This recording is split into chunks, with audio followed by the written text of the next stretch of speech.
Welcome back to my final episode of October. This month I've been taking time to explore things that are spooky to hairdressers.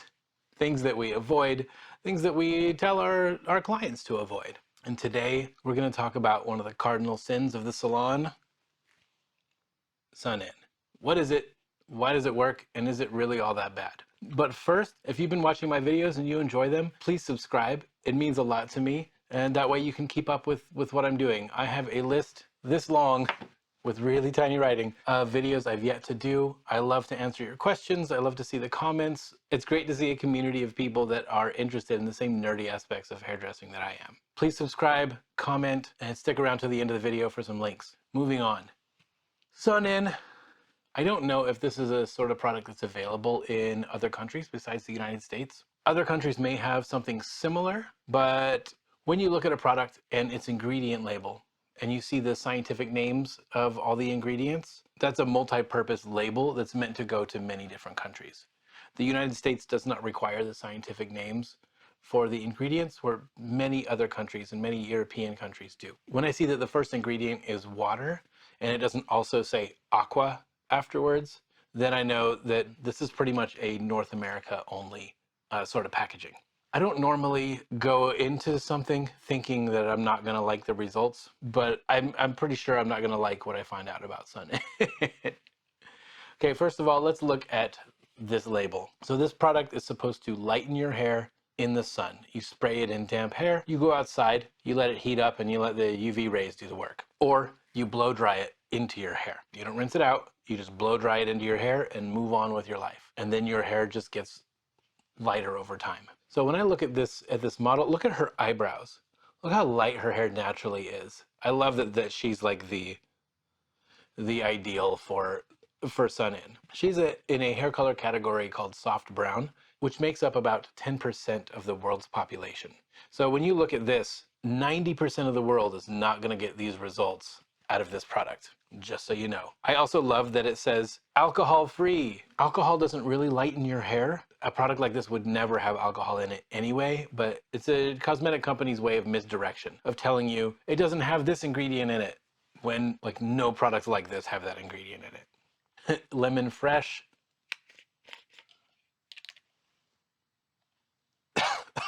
It smells like somebody sprayed floor cleaner on a Band-Aid. Personally, don't find it very pleasing. So let's take this out and examine it. First ingredient is water.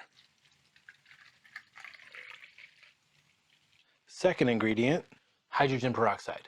Now, every time you're dealing with hydrogen peroxide, you will never, as a consumer, deal with 100% hydrogen peroxide. That's not really something that's available or possible. You always are going to get a hydrogen peroxide dilution. So when I look at 10 volume, 20 volume, 30 volume developer, they're also going to be called 3, 6, 9%. That means that developer has, let's say 9%, it's 9% hydrogen peroxide, and it's the other 91% water. So when I look at this and it says water, hydrogen peroxide, that sounds about right. And then a bunch of other ingredients, aloe leaf juice, lemon juice, camellia flower extract, calendula extract, a bunch of other little things, silk amino acids, fragrance. You can pretty much bet that the main ingredients are water and hydrogen peroxide. That's really what's making sun in work. Hydrogen peroxide is an oxidizer. Once it gets in your hair, it's going to start a process of breaking down the melanin molecules in your hair and lightening it very slowly, much like commercial lightener does. When you mix powdered lightener, or as some people would say, bleach, with hydrogen peroxide, which one of those is doing the job? The answer is both. They complement each other and they both are very strong oxidizers. If you choose not to use lightener, just straight hydrogen peroxide will lighten your hair. The real question is, what percentage of peroxide is in sun in? The hydrogen peroxide you get from the store is always going to be 3% or 10 volume peroxide. So I've got this as a control to compare to this and see which one has a higher concentration of hydrogen peroxide.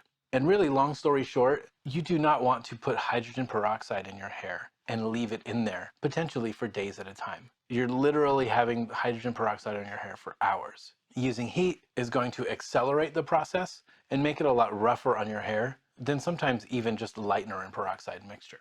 You would never leave the salon with lightener on your hair and then go home and sleep on it. For that same reason, I wouldn't recommend putting peroxide in your hair and just sleeping on it. Eventually, your hair's not going to feel so nice.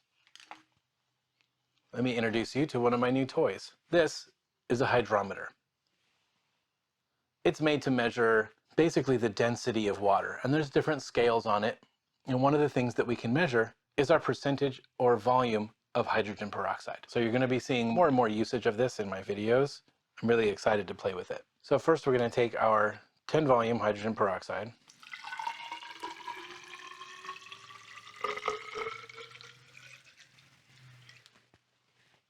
Put about 250 milliliters in my graduated cylinder, and then float the little hydrometer in there. Now, hydrometers work for liquid peroxide. They do not work for cream developers. They have conditioning agents in them. The density is different.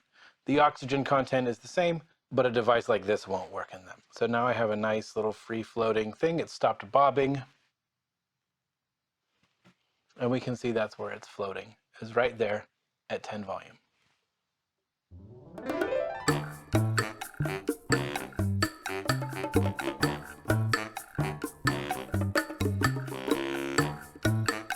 Now for the moment of truth. What volume peroxide are we leaving in our hair when we're using Sun-In?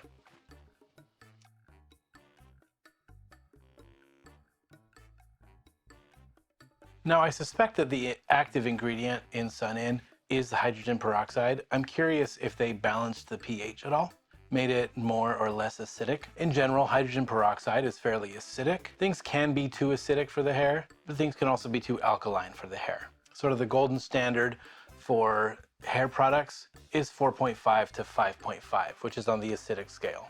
7 is neutral, above 7 is alkaline, relaxers and perms and color are all generally alkaline. Peroxide is acidic. So far I've concluded this has nearly 20 volume peroxide in it, and I just want to compare the pH of this product to your standard drugstore developer. But this is a digital pH meter.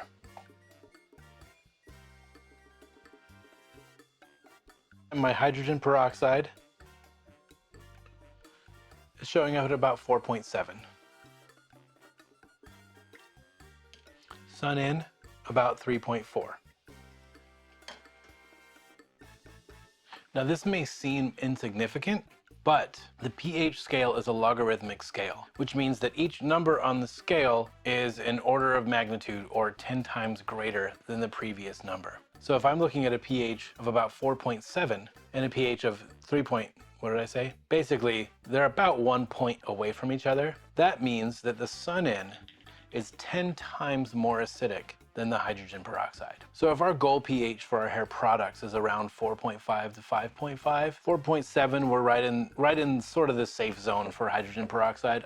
I'm not actually a scientist, but I do know that 3 is awfully acidic, and that's not always a good thing for hair. Bottom line, hairstylists will always tell you don't use Sun-In, and I'm gonna have to toe that same line and say, listen to your stylist. Don't use Sun-In. I think in the long term, it's not worth the damage that it can cause to your hair. If you want to use this enough and often enough to get really light results, then you're gonna get a faster and better for your hair result by going to see a professional stylist. Thanks for hanging out, and I'll see you next time.